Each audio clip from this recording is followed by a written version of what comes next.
ഇന്നിപ്പോ തന്നെ നമുക്ക് പണി അവിടെ നോക്ക് മുണ്ട് നോക്ക്.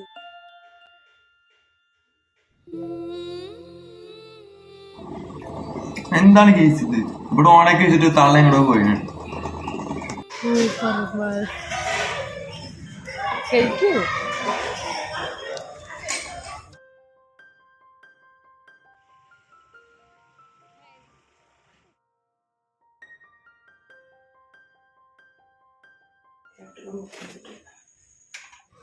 Good morning dears. അപ്പോൾ എല്ലാവർക്കും പുതിയതിലേക്ക് സ്വാഗതം. എവിടേക്ക് പോകണ്ട വേഗം. വൃശ്ചികമാസമാണ് എന്നുള്ള കാരണം കൊണ്ട് മാത്രമല്ല കേട്ടോ, എനിക്ക് വലിയൊരു പ്രാർത്ഥനയായിരുന്നു. ഞാൻ വിചാരിച്ച കാര്യം നടന്നു കഴിഞ്ഞാൽ എന്നെക്കൊണ്ട് എത്താൻ പറ്റുന്ന അത്രയും അമ്പലങ്ങളിൽ ഓടി എത്തിക്കോളാം ദൈവങ്ങളെ എന്നുള്ളത്. ഒരുപാട് വഴിപാടും കാര്യങ്ങളൊന്നും ചെയ്യാൻ പറ്റിയില്ലെങ്കിലും ചെന്ന് തൊഴാന്നുള്ള കാര്യം കൊണ്ടഴിയുന്നതിടും ഞാൻ. ചെറിയ ബർമൂഡ പോലത്തെ ട്രോസർ ഉണ്ട്, അതിട്ടോ ഞാൻ 100 വട്ടം പറഞ്ഞാണ്. അപ്പോൾ മൂപ്പർക്ക് മുണ്ടന്നെ എടുക്കണം. അത് അഴിച്ചിട്ടും മുടുത്തിട്ടും ഞങ്ങൾ മലങ്ങിയിട്ടുണ്ടായിരുന്നു. നാണുണ്ടോടെ എനിക്ക് റോട്ടിൽ നിന്ന് മുണ്ടെടുക്കാൻ. ഇങ്ങനെ നല്ല മുണ്ടെടുക്കാം. എന്തൊക്കെ കാട്ടണം, അങ്ങനെയല്ല. രാവിലെ കുളി കഴിഞ്ഞ് മുണ്ടെടുത്തപ്പോൾ തുടങ്ങിയാണ് മൂപ്പരുടെ മുണ്ടഴിക്കലും മുടുക്കലും കേട്ടോ. അത് നടു റോട്ടിലെത്തിയിട്ടും യാതൊരു മാറ്റവും ഇല്ലാണ്ട് തുടർന്നുകൊണ്ടേയിരിക്കുകയായിരുന്നു. ഏട്ടൻ വണ്ടി ഒരു സൈഡിൽ നിർത്തിയിട്ട് അപ്പുറത്ത് എത്തിയിട്ടുണ്ട് കേട്ടോ. ഞങ്ങൾ വിലങ്ങ് മുറിക്കാൻ വേണ്ടി നിൽക്കുകയാണ്. എനിക്ക് എപ്പോഴും വിലങ്ങ് മുറിക്കാൻ ഭയങ്കര ടെൻഷനാണ്. ചൂസ് ഉണ്ടാവുകൊണ്ടാണ് ഒരു ധൈര്യം. അവിടുന്ന് ചോദിക്കണ്ടെങ്കിൽ അങ്ങോട്ട് വരണം. അപ്പോൾ ഞാൻ വേണ്ട ഞങ്ങൾ വന്നോളാം, ഞങ്ങൾ അവിടെ തന്നെ നിന്നോ എന്ന് പറഞ്ഞു. അതുപോലെ ഏട്ടനൊരു 5 മണി 5:30 ആകുമ്പോഴത്തേക്കും അയ്യപ്പൻകാവിൽ എത്തുന്ന മാതിരി വീട്ടിൽ നിന്ന് ഇറങ്ങാമൊക്കെ പറഞ്ഞാണ്. നേരത്തെ എണീക്കണം, പുറപ്പെടണം എന്നൊക്കെ. ഇന്ന് രാവിലെ വെള്ളിയാഴ്ചയാണ്. അപ്പോൾ മണ്ഡപത്തിൽ വിളക്കൊക്കെ വയ്ക്കുക, കുട്ടിക്ക് സ്കൂളും ഉള്ളതല്ലേ ആദിക്ക്, അങ്ങനെയൊക്കെ പറഞ്ഞാണ്. പക്ഷെ ഞാൻ ഈ രാത്രിയാകുമ്പോൾ ഇരുന്ന് വീഡിയോ ഒക്കെ എഡിറ്റ് ചെയ്യുക കാരണം കൊണ്ട് രാവിലെ എണീക്കാൻ വൈകിട്ടോ, അറിഞ്ഞില്ല. അപ്പോൾ നേരം വെളുത്തെയാണ്. ഇത്ര അടുത്തല്ലേ, ഇത്രയും നേരത്തെയൊന്നും വരേണ്ട ഒരാവശ്യമില്ല. പക്ഷേ ഈ ഒരു സമയത്ത് സാമ്യമാരും തിരക്കൊക്കെ ഉണ്ടാവുകൊണ്ട് ഇനി തൊഴുകാനായിട്ട് ബുദ്ധിമുട്ടാവണ്ടെന്ന് ഓർത്ത് അങ്ങനെ പറഞ്ഞാണ് കേട്ടോ. പക്ഷേ ഞങ്ങൾ വന്ന സമയത്ത് അത്ര തിരക്കൊന്നും ഉണ്ടായിരുന്നില്ല. കുറച്ച് നേരത്തെ നിറയെ സ്വാമികളൊക്കെ ഉണ്ടായിരുന്നു അത്ര. അപ്പം ഇങ്ങനെ കെട്ട് നിറച്ച് ഇങ്ങനെ പോയിക്കൊണ്ടിരിക്കുകയായിരിക്കും സ്വാമിമാർ. ഇന്നിപ്പോ തന്നെ നമുക്ക് പണി അവിടെ നോക്ക് മുണ്ട് നോക്ക്. ഈ നേരെ എടുത്തെടുക്കും, അച്ഛൻ്റെ അടുത്ത് കൊടുക്കൂ. ഞാൻ അടുത്തുണ്ടാകുമ്പോൾ ഞാൻ മുണ്ട് കൊടുത്തു കൊടുക്കും, ഏട്ടനടുത്തുണ്ടാകുമ്പോൾ ഏട്ടനെ കൊണ്ട് ഉടുപ്പിക്കും. അങ്ങനെ അമ്പലത്തിൽ വന്ന് തൊഴുത് പോയപ്പോഴത്തേക്കും എത്ര തവണ ഇത് ഊരിയിട്ടും എടുത്തിട്ട് റെഡിയാക്കി ഉള്ളതിന് കയ്യും കണക്കില്ല കേട്ടോ. അപ്പോൾ അമ്പലത്തിൽ പോകുന്നതിൻ്റെ മുന്നേ നമുക്ക് അമ്പലക്കുളത്തിലൊന്ന് പോയി കാലൊക്കെ ഇങ്ങോട്ട് കഴുകുക എന്നോർത്ത് അമ്പലക്കുളത്തിൽ വന്നതാണ്. അപ്പോൾ അച്ചൂസ് പറയണം, അമ്മേ പ്രാവ് നോക്കിയേ നല്ല ഭംഗിയില്ലേ, കാണാം, ഒന്ന് ഫോട്ടോ എടുത്തേ വീഡിയോ എടുത്തേ ഞങ്ങൾക്ക്. അപ്പോൾ ഞാനതിങ്ങനെ വീഡിയോ എടുത്തതാണ് കേട്ടോ. നല്ല ക്ലിയറുള്ള ഫോണൊക്കെ എനിക്ക് നല്ല ഭംഗിയിൽ നമുക്ക് എടുക്കാമായിരുന്നു. അമ്പലക്കുളത്തിലും തിരക്കില്ല. അപ്പോൾ ഞാൻ അച്ചൂസിൻ്റെ അടുത്ത് പറഞ്ഞു, സ്ത്രീകളുടെ കടവിൽ ആരുമില്ല, ഈ അമ്മയുടെ കൂടെ ഇങ്ങോട്ട് വാ കാല് കഴുകാന്ന്. അപ്പോൾ പറയാം, ഞാൻ വരില്ലേ, അത് സ്ത്രീകളുടെ കടവാ, അവിടേക്ക് എനിക്കൊന്നും പ്രവേശനമില്ല എന്ന്. ഒട്ടും തിരക്കില്ല. കൽപ്പടവിലൊക്കെ ഇരുന്ന് ഒരു റീൽസോ ഷോർട്സൊക്കെ ചെയ്യാവുന്നതാണ്. നമ്മുടെ വീഡിയോഗ്രാഫർ ആദ്യമൊക്കെ കൂടെ ഉണ്ടെങ്കിൽ കേട്ടോ, വലിയ തിരക്കൊന്നും ഇല്ലാത്തതല്ലേ. അപ്പോൾ ഏട്ടനും അച്ചൂട്ടനൊന്നും വീഡിയോ എടുത്താൽ എനിക്കത് തൃപ്തിയാവൂല. വേണേ വന്നോ കാലെഴുകാൻ.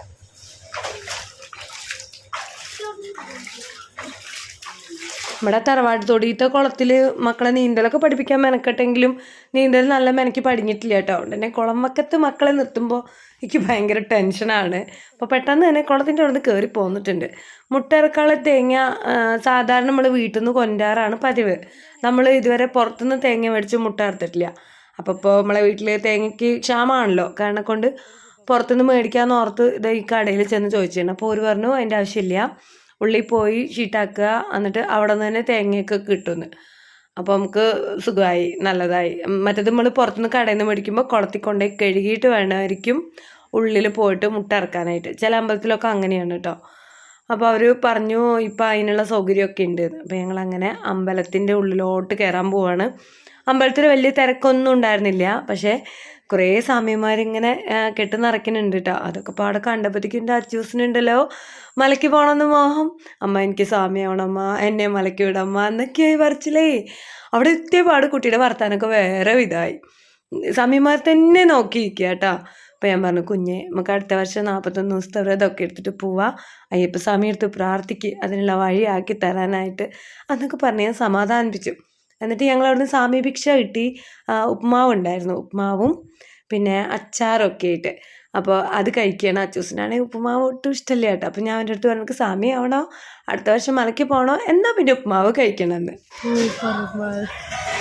അവൻ പറയണത് കേട്ടില്ലേ, സൂപ്പർ ഉപ്മാവ് എന്ന്. ഉപ്മാവേ ഇഷ്ടമില്ലാത്ത ആൾ ഉപ്മാവ് കഴിക്കാൻ കാരണം എന്താ അറിയോ? സാമി ആയിക്കഴിഞ്ഞാൽ ഉപ്മാവ് കഴിക്കണം, ഉപ്മാവ് കഴിച്ചില്ലെങ്കിൽ മാല ഇടാൻ പറ്റില്ല എന്നോർത്തിട്ടാണ് കേട്ടോ. അപ്പം എൻ്റെ ഉണ്ണിക്ക് അത്രയും തീവ്രമായിട്ടുള്ള ആഗ്രഹമുണ്ട്. ഭഗവാൻ അതിനുള്ള വഴി ഒരുക്കി തരട്ടെ. ഇക്കൊല്ലം എന്തായാലും നടക്കൂല. അടുത്ത കൊല്ലത്തേക്ക് എങ്ങനെയെങ്കിലും നമുക്ക് അതിനുള്ളൊരു സൗകര്യം ആക്കണം. ഇനിയിപ്പോൾ അത് എന്ത് ചെയ്തിട്ടാണല്ലോ അവൻ്റെ ആ ഒരു ആഗ്രഹം നടത്തി കൊടുക്കണം എന്നുള്ള തീരുമാനത്തിലാണ് ഇപ്പം നമ്മൾ നിൽക്കുന്നത് കേട്ടോ.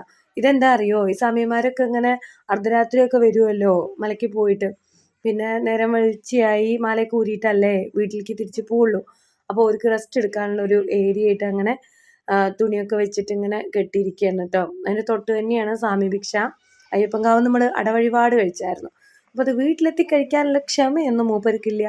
വേഗം ഒരു ഇലയുടെയൊക്കെ എടുത്ത് കഴിക്കാൻ നല്ല ടേസ്റ്റുള്ള അടയാണ് കേട്ടോ. വഴിപാടട ആവുകൊണ്ട് തന്നെ ഒരു സ്പെഷ്യൽ മധുരം തന്നെയാണ്, രുചി തന്നെയാണ് ഈ ഒരു അടയ്ക്ക്. നമ്മൾ ഒരുപാട് അടയൊക്കെ വഴിപാട് ഇടുകയാണെങ്കിൽ മുന്നേ കൂട്ടി പറയണം. ഇതുപോലെ 5-10 അടയൊക്കെ ആകുമ്പോഴത്തേക്കും നമുക്ക് അന്നു വന്നിട്ട് തന്നെ വഴിപാട് ഇടാം കേട്ടോ. ഈ അയ്യപ്പൻകാവിലൊരു പ്രത്യേക വഴിപാടാണ് അടവഴിപാട്. അപ്പോൾ നിങ്ങൾ അറിയില്ല, അയ്യപ്പൻകാവിൽ വരാത്തവരുണ്ടെങ്കിൽ വരുമ്പോൾ അടവഴിപാടും കൂടെ കഴിച്ചിട്ട് അടപ്രസാദം മേടിച്ചിട്ട് പൊക്കോളും. എൻ്റെ മുണ്ടും കൊണ്ട് കുടുങ്ങിയില്ല സിദ്ധ. ഞാൻ എങ്ങനെ മുണ്ടെടുക്കാനറിയോ? അത് ചളിയായിട്ട് കുഴപ്പമില്ല, മുണ്ട് ഉടുക്കണം ഇങ്ങനെയല്ലോ, ഇങ്ങനെയല്ല ഇങ്ങനെയല്ല കുഞ്ഞ. ഇതിലെല്ലാം കണ്ടു. ഇതെന്തുടുക്കല ചെങ്ങായിയേ? നേരെ എടുക്കണം. ഞാൻ എങ്ങനെയാണ് നമുക്ക് പഠിപ്പിച്ചാൽ തന്നെ ചുരുട്ടാതെ എടുക്കും. എങ്ങനെ ഒരു തരം മടക്കൽ ഇങ്ങനെ ഇങ്ങനെ ഇങ്ങനെ അങ്ങനെ പിന്നെ നമ്മൊരു പ്രത്യേക സൈസിൽ അങ്ങനെ ആക്കിയിട്ട് തിരക്കി അവിടെ തിരക്കി അങ്ങനെ തൽക്കാലത്തിന് അങ്ങനെയൊന്നും വേണ്ട. അയ്യോ ഷർട്ട് തത്തു ഞാൻ ബാക്കിയുള്ള ഭാഗത്ത് അവിടെ കെട്ടി വെച്ച് ഇതാക്കി വെച്ചു മതി. ഈ പൊക്ക അതിനെ കാണുന്നില്ലല്ലോ, എത്ര ചളിയ. നടക്കും.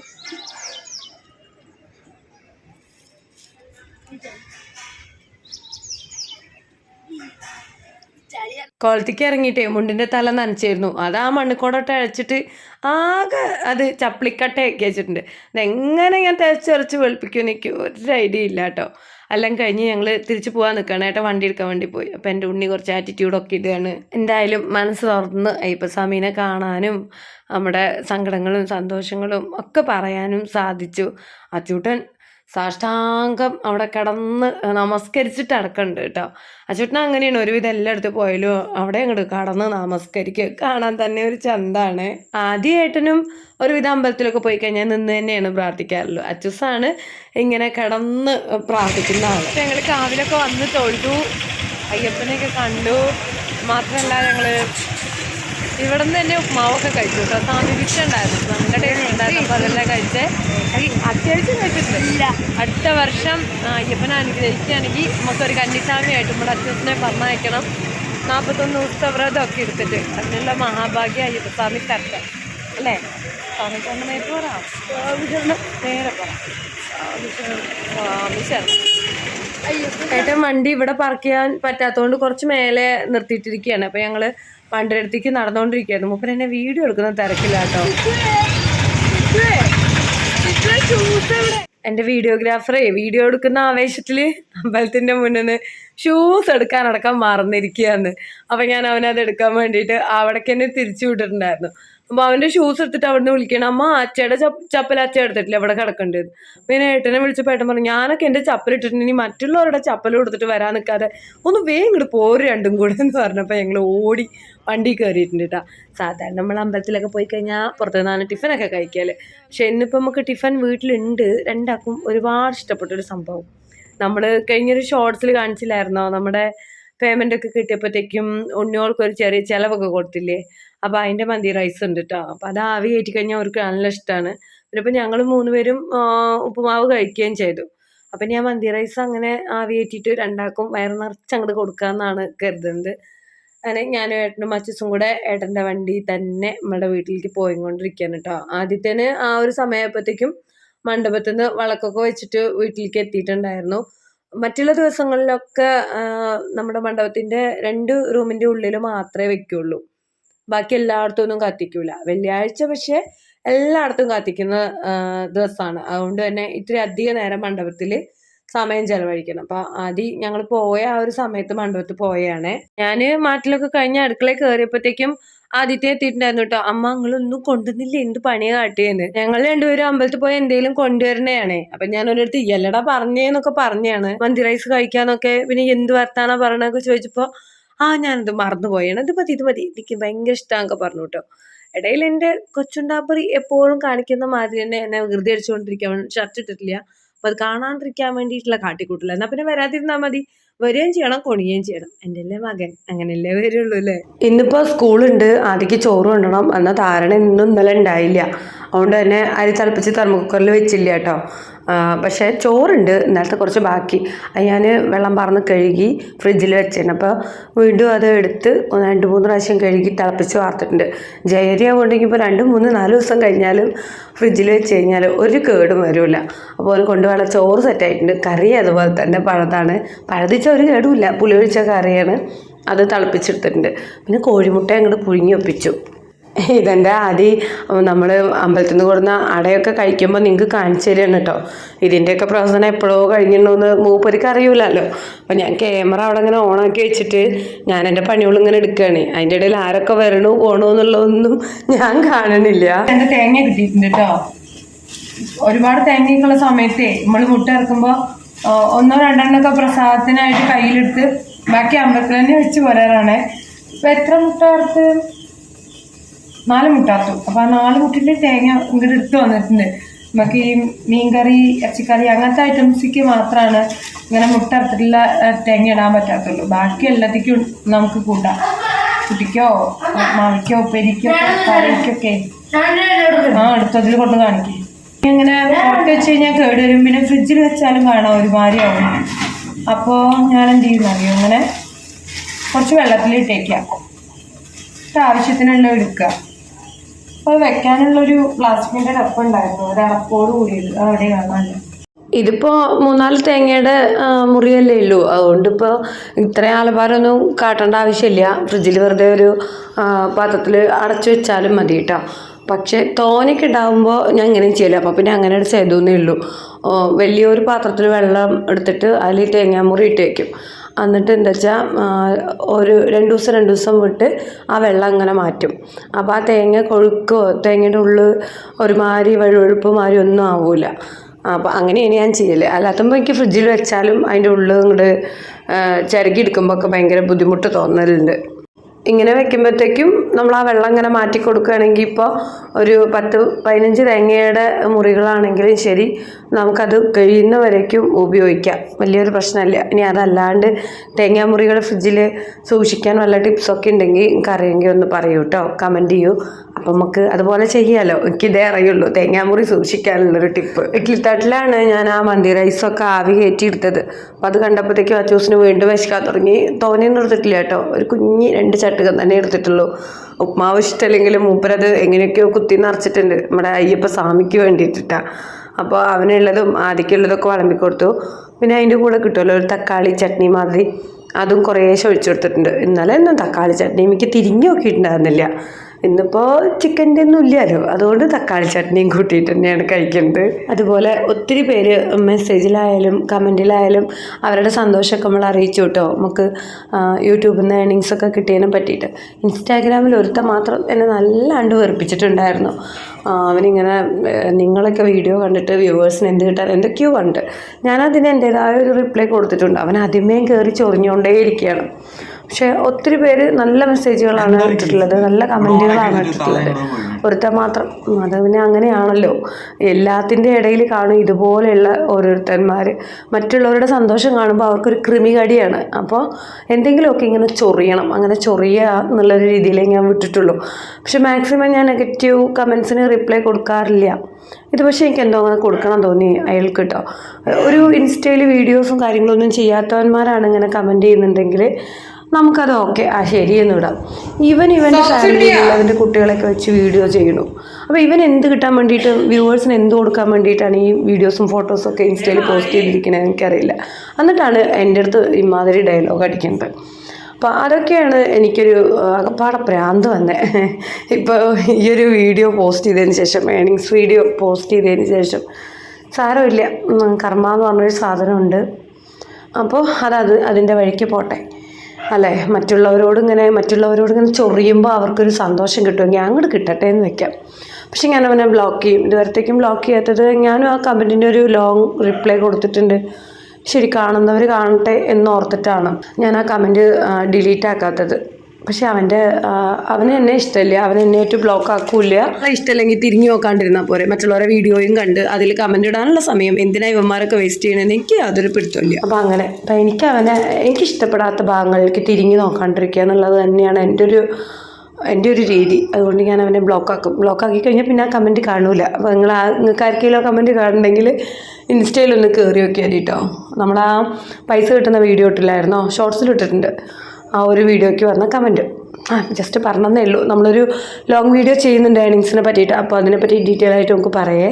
ഉച്ചാമ്മേൻ്റെ അച്ഛ വന്നതാണ് കേട്ടോ. അച്ഛ ഒരു ഓട്ടോ ഒക്കെ വാങ്ങിച്ചിട്ടുണ്ട്. അച്ഛത്ത് വലിയ വണ്ടിയായിരുന്നു. അപ്പോൾ അതെല്ലാം വിറ്റ് നമ്മളിതുപോലെ ഒരു ഓട്ടോ മേടിച്ചിട്ടുണ്ട്. ആ വണ്ടിക്ക് ഓട്ടോ ഒന്നും ഉണ്ടായിരുന്നില്ലേ, പിന്നെ വെറുതെ മറുത്തിട്ടിട്ട് എന്താ കാര്യം, ഇതാകുമ്പോൾ സ്കൂൾ ട്രിപ്പൊക്കെ എടുക്കാമല്ലോ. അപ്പോൾ അങ്ങനെ ഒരു ഓട്ടോ ഒക്കെ മേടിച്ചിട്ടുണ്ട്. നമ്മളുടെ വീട്ടിലൊരു പുതിയ അംഗം വന്നിട്ടുണ്ട് കേട്ടോ. ഓട്ടോയുടെ പേര് ആദിത്യ എന്നാണ്.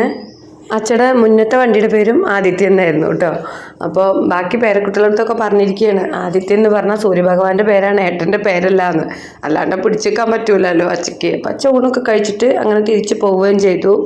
അപ്പൊ ഒരു ഉറക്കത്തിന് ശേഷം അമ്മ ഒരു വീടെടുക്കുമ്പോ അപ്പൊ ശ്രദ്ധിക്കണെന്നറിയോ, ചന്ത ചന്തണ്ടോ വെള്ളം മാറ്റാൻ വെച്ചതോ ഇത് വെച്ചപ്പോ എന്താ ചന്ത? ഞങ്ങൾ ഉറക്കൊക്കെ കഴിഞ്ഞു കേട്ടോ. ഞാൻ ഇറങ്ങിയിട്ടില്ല, അമ്മ ഇറങ്ങി. എനിക്ക് ഭയങ്കര തലവേദനയായിരുന്നു. ഇന്നുണ്ടല്ലോ ഉച്ചയാകുമ്പോൾ അച്ഛ വന്നിരുന്നു കേട്ടോ. അച്ഛക്ക് ഇന്ന് വണ്ടി കൊണ്ട് ഒറ്റപ്പാലത്ത് പോകേണ്ട എന്തോ ആവശ്യം ഉണ്ടായിരുന്നു. വണ്ടിയിൽ എന്തോ ചെയ്യണ്ടായിരുന്നു, എന്താണെന്ന് അറിയില്ല. അപ്പോൾ ഞങ്ങൾക്ക് കൂടെ വണ്ടി കാണിക്കാൻ വേണ്ടിയിട്ട് ഇങ്ങോട്ട് വന്നിട്ടുണ്ടായിരുന്നു. അച്ഛ ഇപ്പോൾ വന്ന് ഒരു പിടി ചോറൊക്കെ കഴിച്ചു കേട്ടോ. ഉള്ള കൂട്ടിയിട്ട് അച്ഛ വരുന്നുള്ളത് ആടൊന്നും ഇല്ലാത്തതുകൊണ്ട് തട്ടിക്കൂട്ടി കൊടുക്കാനേ പറ്റുള്ളൂ. അപ്പം അന്നല്ലേ എങ്ങനെയുണ്ടായി, എങ്ങനെ അവിടെ കടി കാണിച്ചില്ലേ, അവിടെ കടി കാണിച്ചില്ല സ്പീഡില്. അങ്ങനെയല്ല ആരും നീ എനിക്ക് വിശക്കുന്നു. കട്ടൻ ചായ കേട്ടോ മോനെ, പാലില്ല. വേണ്ട, ഇതിലൂടെ നമ്മളുള്ള കുടിക്കാൻ പറഞ്ഞു തന്നിട്ടില്ല. അല്ലെങ്കിൽ ഞങ്ങൾ ഇനി തീരുമാനിച്ചിട്ടുണ്ട് കേട്ടോ. രാവിലെ ഒരു നേരം പാൽ ഒഴിച്ച് ചായ, വൈകിട്ട് കട്ടൻ. എനിക്ക് എന്ത് തലാടിയിട്ട് കാര്യമില്ല. എന്താണ് കട്ടൻ ചായ പറ്റൂല എന്ന് ആ പൊന്നാരൊന്നും ഇവിടെ നടക്കൂല, കുടിക്കാതെ പറ്റൂല. ചായ കുടിക്കണം, എനിക്ക് നിർബന്ധം. അപ്പൊ അവല് ഇറക്കിയാണ്, പഞ്ചസാര ഇട്ടിട്ടുണ്ട്. ആദ്യം പറഞ്ഞേക്ക് ചങ്ങായി, പിന്നെ കുറച്ച് വെള്ളം ഒഴിച്ചിട്ട് എനിക്ക് കുഴക്കാം. തേങ്ങ ചിരക്കിട്ടോ. അമ്പലത്തിലെ തേങ്ങ വെച്ചാലും നമ്മൾ മേടിച്ചതാണ് മണ്ട. അമ്പലത്തിൽ വെത്തിട്ട് ഇതല്ല. സാധാരണ ഞങ്ങളിങ്ങനെ മുട്ടൊക്കെ ഇറക്കാൻ നമ്മളെ വീട്ടിൽ നിന്ന് തന്നെ നമ്മള് തേങ്ങയൊക്കെ പൊളിച്ച് കൊണ്ടുപോവാണ് ചെയ്യല്. അപ്പോൾ മുട്ട ഇറക്കുമ്പോൾ ചിലപ്പോൾ കുറച്ചേ കൊണ്ടുള്ളൂ, പകുതി അവിടെ നിന്ന് ഇട്ട് കൊടുക്കും. ഞാൻ മുന്നൊരു വീഡിയോയിൽ പറഞ്ഞായിരുന്നു തെങ്ങ് കുറവാണെന്ന്. സനയിട്ട് മെസ്സേജ് അയച്ചിട്ട് തേങ്ങ മേടിക്കാന്ന് പറയുമ്പോൾ എന്തോ മരുന്ന്. സത്യം പറയട്ടെ, എൻ്റെ വീട്ടിലൊന്നും തേങ്ങ മേടിക്കുന്ന സമ്പ്രദായേ ഉണ്ടായിരുന്നില്ല. എൻ്റെ ചെറുതില് നമ്മളെ തൊടിയിൽ ഇഷ്ടംപോലെ തെങ്ങൊക്കെ ഉണ്ടായിരുന്നു. അപ്പോൾ നമുക്ക് തോനെ തേങ്ങ ഉണ്ടായിരുന്നു. പിന്നെ ഇപ്പം നമ്മളത് വിറ്റിട്ട് ഞങ്ങൾ ഓരോ മക്കളെ കല്യാണം കഴിഞ്ഞ സമയത്ത് പകുതി വിറ്റിട്ട് തെങ്ങെല്ലാം പോച്ച്. പിന്നെ നമ്മളെ വീട്ടിലൊരു 2-3 തെങ്ങലുണ്ടായിരുന്നുള്ളൂ. അപ്പൊ നമ്മളിപ്പോ അതെല്ലാം വിറ്റ് പാട്ട് വിടും. പക്ഷെ ആ വീട് വിറ്റെന്ന് കരുതിയിട്ട് നമ്മൾ ജനിച്ചു വളർന്ന വീടൊക്കെ തന്നെയാണ്. പക്ഷെ എനിക്ക് എൻ്റെ വലിച്ചൊരു വീടിന്റെ അടുത്തേക്ക് പോയത് കൊണ്ട് എനിക്ക് ആ ഒരു വീട് വിറ്റു എന്നുള്ള സങ്കടമില്ല. അപ്പുറത്ത് വല്യമ്മ, എൻ്റെ ഏട്ടന്മാരും എൻ്റെ ഏഴത്തി മോള് കൊട്ടിയോള്. എനിക്കിപ്പോൾ സത്യം പറഞ്ഞു കഴിഞ്ഞാൽ അങ്ങോട്ട് പോകണം ഭയങ്കര ഇഷ്ടമാണ് മുന്നതിക്കാളും.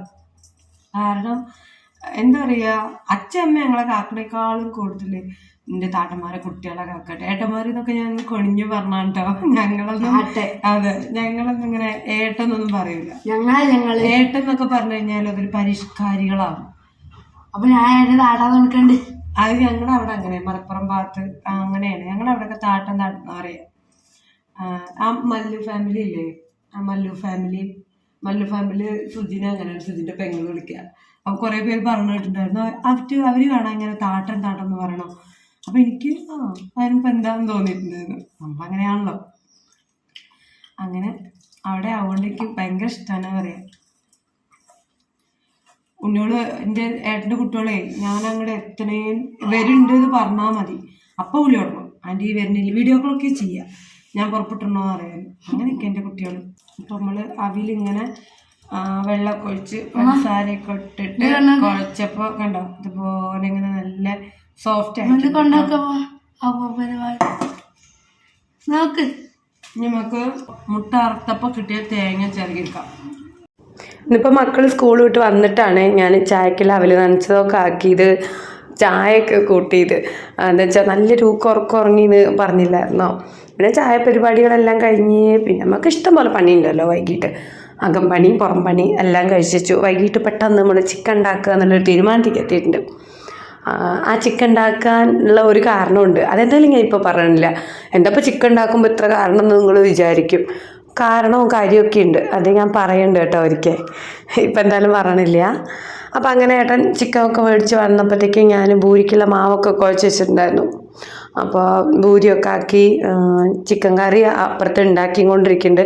പൂരി കുഴയ്ക്കാനും പരത്താനും ഒക്കെ ആദ്യം സഹായിച്ചിട്ടുണ്ടായിരുന്നേ. അപ്പോൾ അതെല്ലാം കഴിഞ്ഞുകൊണ്ട് തന്നെ ഏട്ടനാണ് നമുക്കിന്ന് പൂരി ചുട്ട് തരുന്നത്. അപ്പം ഏട്ടൻ പറയുന്നുണ്ട് ഇപ്പോൾ പണിയൊക്കെ ഒത്തിരി കുറവല്ലേ, ഞാൻ വെറുതെ ഇരുന്നാൽ എൻ്റെ ഭാര്യ എന്നെ ചീത്ത വിളിക്കുള്ളൂ എന്ന്. ഞാനിങ്ങനെ പറഞ്ഞു എന്താ ഏട്ടാ ഇങ്ങനെ പണി കുറവായാൽ ചെയ്യുക, കുറച്ച് ദിവസമായിട്ട് ഓട്ടോ ഇല്ല, പണിയില്ല, നല്ല ബുദ്ധിമുട്ടാണ്. അല്ല ഏട്ടനെന്നല്ല, ഏട്ടൻ പറയേണ്ട ഒരുവിധം എല്ലായിടത്തും അത് തന്നെയാണ് അവസ്ഥ. അപ്പം നമുക്ക് ഈ പറഞ്ഞതും കൂട്ട് തടവുകളൊന്നും ഇല്ല എന്നുണ്ടെങ്കിൽ പണിയില്ലെങ്കിലും ഒരു പ്രശ്നമില്ല, കാര്യങ്ങൾ സ്മൂത്തായിട്ട് പോകും. പക്ഷേ ഈ തടവും ഉള്ളവർക്കൊക്കെ പണിയില്ലാതെ കഴിഞ്ഞാൽ നല്ല അടി കിട്ടും. അങ്ങനെയൊക്കെ ഇങ്ങനെ പറയുകയാണ്. അപ്പം അതിന് വേണ്ടിയിട്ടാണ് എനിക്ക് പൂരി ചുട്ട് തരുന്നത്. വെറുതെ ഇരിക്കുകയല്ലേ, വെറുതെ ഇരിക്കുമ്പോഴത്തേക്കും ഭാര്യമാർക്ക് ദേഷ്യം വരുമെന്ന്. അപ്പോൾ പൂരിയൊക്കെ ചുട്ട് തരികയാണെങ്കിൽ കുറേ സമാധാനം കിട്ടും അത്രേ. വെറുതെ ഒന്നും പറയണം കേട്ടോ. അല്ല ഞാൻ പറയുകയൊക്കെ ചെയ്യാറുണ്ട്, അത് വേറെ കാര്യം. അപ്പം നമ്മൾ വൈകുന്നേരത്തേക്ക് നല്ല ചൂടുള്ള പൂരി ചൂടുള്ള ചിക്കൻ കറിയൊക്കെ ഉണ്ട്. ടിഫനായിട്ട് ആകുമ്പോൾ പിന്നെ നമ്മളുടെ സുലൈമാനി ഇല്ലാണ്ട് നമുക്കൊരു പരിപാടി ഇല്ലല്ലോ. അങ്ങനെ അതും ആക്കി വെച്ചിട്ടുണ്ട് കേട്ടോ. അപ്പോൾ കഴിക്കാൻ വേണ്ടി എല്ലാവരും ഇങ്ങനെ റെഡി ആയിക്കൊണ്ടിരിക്കുകയാണ്. പൂരി കുറച്ച് അധികം ചുട്ടയാണ് ഞാൻ, രാവിലെ വേണേലും എടുക്കാമല്ലോ. അതുപോലെ ഇങ്ങനൊരു അടിപൊളി ടിപ്പ് നിങ്ങൾക്ക് പറഞ്ഞു തരാം കേട്ടോ. ഈ പൂരിയും അതുപോലെ ചപ്പാത്തിയൊക്കെ ചുട്ട് കഴിഞ്ഞാൽ കാസറോളുള്ളവർക്ക് അതിലിട്ടേക്കാം. ഇനി ഇതുപോലെ പൂരിയൊക്കെ ആകുമ്പോഴത്തേക്കും നിറച്ച് വിടുമ്പോൾ കാസറോളിലും കൂടെ അതിങ്ങോട്ട് അമുങ്ങുമല്ലോ. അപ്പോൾ ഇവിടെ തെർമോക്കുക്കറില്ലേ ചോറ് തിളപ്പിച്ചേക്കണേ, ആ തെർമോക്കുക്കറിൻ്റെ ഉള്ളൊക്കെ നല്ല വൃത്തിയാക്കി മെനയാക്കി ഇട്ടിട്ട് ചൂടോടെ നമ്മൾ ആ പൂരി അതിലിട്ടേക്കാം. അപ്പോൾ അത് വല്ലാണ്ട് ഇങ്ങോട്ട് തണുത്തതാവാണ്ട് നല്ല രീതിയിൽ തന്നെ നമുക്ക് രാവിലെയും കിട്ടും. ആ ഒരു സോഫ്റ്റ്നെസ്സൊക്കെ അതേപോലെ ഉണ്ടാവും. ചിലപ്പോൾ കണ്ടിട്ടില്ലേ പൂരി ആണെങ്കിലും ചപ്പാത്തി ആണെങ്കിലും ഒക്കെ ഇത്തിരി ഒന്ന് ഹാർഡാവും. പിന്നെ ഫ്രിഡ്ജിൽ വെച്ച് കഴിഞ്ഞാൽ അതൊരു ബുദ്ധിമുട്ടാണ്. വീണ്ടും എടുത്തിട്ട് പൂരിയൊക്കെ ആകുമ്പോഴത്തേക്കും അത് തണുപ്പ് വിടാനൊക്കെ പാടാണ്. ചപ്പാത്തി ആണെങ്കിൽ പിന്നെ രണ്ട് പുറം ഒന്ന് ചൂടാക്കി എടുക്കാം. അപ്പോൾ വീട്ടിൽ തെർമോക്കുക്കർ ഉള്ളവർ പൂരിയൊക്കെ ഒരുപാട് ചുട്ട് വയ്ക്കുമ്പോൾ 4 മണിക്കൊക്കെ ഉണ്ടാക്കി വൈകിട്ട് രാത്രി ആകുമ്പോഴത്തേക്കൊക്കെയാണ് നമ്മൾ കഴിക്കണേലേ നല്ല ഫ്രഷ് ആയിട്ട് നമുക്ക് എടുക്കാം. രാത്രി ഉണ്ടാക്കിയാൽ രാവിലത്തേക്കും യൂസ് ആക്കാം. അപ്പോൾ അങ്ങനെ തന്നെ ചെയ്ത് നോക്കിട്ടാ. ഞാൻ അങ്ങനെയാണ് ചെയ്യാറ്. ഇതുണ്ടോ ഇത്രയും പൂരി ഉണ്ട്. ഇത്രയും പൂരി ഉള്ളത് നമുക്ക് ഒരു നേരത്തേക്കല്ല, പിറ്റേ ദിവസം രാവിലത്തേക്കും കൂടിയാണ്. പൂരി മാവിൽ അതുപോലെ പഞ്ചസാര ഇട്ട് കുഴച്ച് കഴിഞ്ഞാൽ പൂരിക്കൊരു പ്രത്യേക ടേസ്റ്റൊക്കെ ഉണ്ടാവും കേട്ടോ. അപ്പോൾ അങ്ങനെയൊക്കെ ചെയ്യാത്തവരുണ്ടെങ്കിൽ ഒന്ന് ചെയ്ത് നോക്കി വെക്കുക. ഞങ്ങൾ പിന്നെ ചിക്കൻ കറിയും പൂരിയും കട്ടൻ ചായയൊക്കെ ഞങ്ങൾ അകത്താക്കിയിട്ടുണ്ട്. അപ്പോൾ നമ്മളെ വീഡിയോ ഒക്കെ കണ്ട് നമ്മളെ സപ്പോർട്ട് ചെയ്യുന്ന നമ്മളുടെ എല്ലാ സുഹൃത്തുക്കൾക്കും എപ്പോഴും പറയണ മാതിരി തന്നെ ഒത്തിരി സ്നേഹത്തോടെ 1000 നന്ദി പറയണം കേട്ടോ. നിങ്ങളുടെ സപ്പോർട്ട് ഉണ്ടെങ്കിൽ മാത്രമാണ് നമുക്ക് മുന്നോട്ട് നല്ല രീതിക്ക് പോകാൻ പറ്റുള്ളൂ. പറ്റുന്ന മാതിരി നിങ്ങളെല്ലാവരും സപ്പോർട്ട് ചെയ്യണം. അതുപോലെ സബ് ചെയ്യേണ്ട ആരെങ്കിലുമൊക്കെ നമ്മളെ വീഡിയോ കാണുന്നുണ്ടെങ്കിൽ നമ്മളെ സബ് ചെയ്ത് ഒന്ന് കൂടെ കൂട്ടണേ. എന്നുവെച്ചാൽ ഇപ്പോഴും എപ്പോഴും സബ് ചെയ്യാത്ത ഒത്തിരി പേരാണ് നമ്മുടെ വീഡിയോസൊക്കെ കാണുന്നത്. സബ് ചെയ്ത ആൾക്കാർ വളരെ കുറച്ചേ കാണുള്ളൂ. എന്തായാലും സംഗതി എനിക്കറിയില്ല. അപ്പോൾ നിങ്ങളെല്ലാവരുടെയും സപ്പോർട്ട് എൻ്റെ ഫാമിലിക്ക് വളരെ വളരെ അത്യാവശ്യമാണെന്ന് വീണ്ടും വീണ്ടും പറയുകയാണ്. വൈകിട്ടത്തെ കഴുകലും മോറലും എല്ലാം കഴിഞ്ഞതിന് ശേഷമാണ് മെയിൽ കഴുകിയിട്ട് നമ്മൾ കിടക്കാൻ പോണത് കേട്ടോ. ഇപ്പോൾ ഒക്കെ എന്താ പറയുക, പണികൾ ഒരുങ്ങിയ പാട് ഞാൻ കിടക്കാറില്ല. വീഡിയോ എഡിറ്റ് ചെയ്യാനൊക്കെ ബാക്കിയുണ്ടെങ്കിൽ അതെല്ലാം എഡിറ്റ് ചെയ്യും. വോയിസ് ചിലപ്പോൾ അധികം അങ്ങനെ രാവിലെ പുലർച്ചെ എണീറ്റിട്ടാണ് ചെയ്യുക. എഡിറ്റിങ്ങൊക്കെ വൈകിട്ട് കഴിക്കും. പകൽ ഈ പറഞ്ഞതും കൂട്ട് വീഡിയോ ഒക്കെ ഷൂട്ട് ചെയ്യും. പിന്നെ ഷോർട്സ്, ഇൻസ്റ്റ അങ്ങനെയൊക്കെ ചെയ്യും. പിന്നെ അതിൻ്റെ ഇടയിൽ നമുക്ക് ഒരുപാട് കാര്യങ്ങളുണ്ടാവുമല്ലോ. ഉണ്ണിയോള് സ്കൂളിൽ പോവാത്ത ദിവസമൊക്കെ ആണെങ്കിൽ നമുക്ക് അങ്ങനെ ഫുൾ ടൈം ഫോണുമായിട്ടിരിക്കാൻ പറ്റൂല. അപ്പോൾ അങ്ങനെയൊക്കെയാണ് ഇപ്പോഴത്തെ നമ്മുടെ ഡേ ഇൻ മൈ ലൈഫുകൾ നടന്നുകൊണ്ടിരിക്കുന്നത്. അപ്പം ഞാൻ ലാസ്റ്റ് വെറുതെ കുറച്ച് ഫോട്ടോസൊക്കെ ഇട്ടിരുന്നു കേട്ടോ. എല്ലാവർക്കും നല്ലൊരു ടാറ്റ ബൈ ബൈ.